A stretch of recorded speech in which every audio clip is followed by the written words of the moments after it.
Sir இப்ப ஜோதிடத்தை பத்தி போன இதுல ஒரு வீடியோ போட்டிருந்தோம். அதுக்கு ஒருத்தர் வந்து அவர் ஜோதிடரா இருப்பாரான்னு நினைக்கிறேன். அவர் வந்து ஒரு கேள்வி கேட்டிருக்கிறாரு. அப்ப நீங்க வக்கீல் துறையில இருக்கிறீங்களே, நீங்கலாம் கன்சல்டிங் ஃபீஸ் குடுக்குறீங்களா? ஒரு இன்ஜினியர் வந்து கன்சல்டிங் ஃபீஸ் குடுப்பாரா? இல்ல மத்த பப்ளிக் ஒப்பீனியன்லாம் நெறைய பேர் குடுக்குறாங்களா? அவங்கலாம் கன்சல்டிங் ஃபீஸ் வாங்கிட்டு தான் குடுக்குறாங்களா? அது மாரி நாங்களும் இது ஒரு பப்ளிக் ஒப்பீனியன் தான் நாங்க குடுத்துட்டு இருக்கிறோம். அப்படிங்கிற மாரி அவர் ஒரு ஆதங்கத்த தெரிவிச்சிருக்கிறாரு. இது வக்கீல், இன்ஜினியர் இவங்கலாம் கன்சல்டிங் ஃபீஸ் குடுக்குறாங்களா? நீங்களும் இதெல்லாம் நடைமுறைப்படுத்துறீங்களான்னு சொன்னா நல்லாருக்கும். பொதுவா வந்து எந்த ஒரு தொழில் செய்றவரும் ரெசிப்ட் குடுத்து தான் ஆகணும். அதுக்கு வந்து ரசீது குடுக்காம இது இருக்கலாம் அப்படின்றது எதுக்குமே கிடையாது. ஓகே. யாரா இருந்தாலும் குடுக்கணும். இப்ப எங்க ஆஃபீஸ பொறுத்தவரைக்கும், எங்க ஆஃபீஸ் பேர் வந்து ராஜேந்திரா லா ஆஃபீஸ் எல்எல்பி. அதே மாரி அபெக்ஸ் லா ஆஃபீஸ் எல்எல்பி அப்படின்னு 2 நிறுவனம் இருக்கு. 2 சட்ட நிறுவனம். நீங்க அங்க வந்தீங்கன்னா, உறுதியா நாங்க வந்து உங்களுக்கு இன்வாய்ஸ்ன்னு சொல்லுவோம். ரெசிப்ட்ல இன்வாய்ஸ் போட்டு அனுப்புவோம். இன்வாய்ஸ் போட்டு இவங்களுக்கு லீகல் அட்வைஸ்க்காக இவ்வளோ அமௌண்ட் வாங்கணும். லிட்டிகேஷனுக்காக இது போட்டு வாங்கணும். இது வந்து எவ்வளோ வேலிடு அப்படின்றத எக்ஸ்ப்ளனேஷன் பக்காவா இருக்கும். இத மாரி பல நிறுவனங்கள் இருக்கு. இப்ப நீங்க வந்து ஒரு சின்ன மளிகை கடைக்கு போறீங்க, ஒரு பெட்டி கடைக்கு போறீங்க. அவங்க பில்லு போடாம குடுத்துருப்பாங்க. ஓகே. அது மாரி கொஞ்சம் ஒரு பெரிய கடைக்கு போறீங்க. போய் அங்க வந்து ஒரு ஒரு மளிகை கடையில அவங்க குடுக்குறாங்க. அவங்க வந்து சிட்ட மாரி எழுதி குடுப்பாங்க. அடுத்து ஒரு டிபார்ட்மெண்டல் ஸ்டோர் போனீங்கன்னா, ஒரு பில்லு குடுப்பாங்க.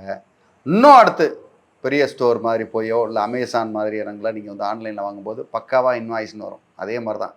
நீங்க வந்து ஒரு சில்லறை, ஒரு சின்ன வியாபாரியா, இல்ல பெரிய வியாபாரியா அப்படின்றது தான். ஓகே.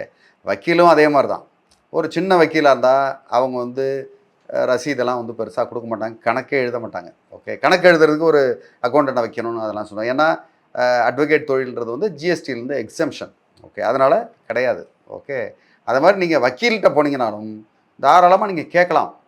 அந்த மாரி வக்கீல்ட்ட போங்க. உங்கள யாரு போ வேண்டான்னு சொன்னா? ஓகே. அந்த வக்கீல்ட்ட போயி, எனக்கு ஐயா நீங்க எனக்கு ரசீது வேணும். ஓகே. ரசீது குடுக்க முடிஞ்சா உங்களுக்கு நான் கேஸ் குடுக்குறேன். இல்லன்னா குடுக்க முடியாது ஐயான்னு சொல்லுங்க. இல்லங்க ரசீதெல்லாம் குடுக்க முடியாதுன்னா, ரைட்டு. வேற அட்வொகேட்ட பாருங்க. யார் ரசீது குடுக்குறாங்களோ அவங்கள பாருங்க. அதுக்காக இவங்க குடுப்பாங்களா, மாட்டாங்களான்னு. இது வந்து விதிவிலக்கே கிடையாது. யாரா இருந்தாலும் ரசீது குடுக்கணும். ரசீது குடுக்குற ஆள் என்ன பொறுத்தவரைக்கும் அவங்க கரெக்ட்டா வாங்கணுன்றத ஒத்துக்கிறாங்க. மத்தவங்க வந்து ஒத்துக்கலன்னா, அதுக்கு வந்து நம்ம பொறுப்பு கிடையாது. ரைட்டுங்களா? என்ஜினியர் ஆகட்டும், டாக்டர் ஆகட்டும், எந்த தொழிலாகட்டும். ஓகே. ரசீதுன்றது குடுத்து தான் ஆகணும். இன்னொரு விஷயம் இப்ப வந்து பண பரிவர்த்தனை நீங்க பண்றீங்களே, ஏன் நெட் பேங்கிங்ல பண்ண வேண்டியது தானே? நெட் பேங்கிங்ல பண்ணாலே உங்களுக்கு வந்து ரசீது தானே. உங்களுக்கு டிரான்சாக்ஷன் வந்துருது இல்லையா? டிரான்சாக்ஷன வந்து இந்த இன்னாருக்கு இவ்வளோ குடுத்தோன்னு அதிலேயே நீங்க போட்டுறலாம். நீங்க வந்து அந்த டிரான்சாக்ஷன் டைப்ல எதுக்காக குடுத்தீங்க? ரென்ட்டுக்கு, வக்கீல் ஃபீஸு, இந்த வேலைக்கு அப்படின்னு போட்டிங்கனாலே, அதுவே ஒரு ரசீதா கன்சிடர் ஆகும்ல. அதனால இந்த கேள்வின்றது வந்து நீங்களே சிந்திச்சு பாருங்க. ஓகே.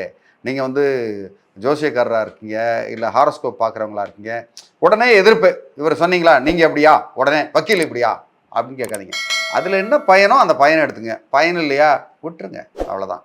ஓகே. வேறு ஏதாவது உங்களுக்கு சந்தேகம் இருந்தாலும் தாராளமாக எனக்கு வாட்ஸ்அப் பண்ணுங்க, கமெண்ட் பண்ணுங்க. உங்களுக்கு ஹெல்ப் பண்ணுறதுக்கு தயாரா இருக்கேன்.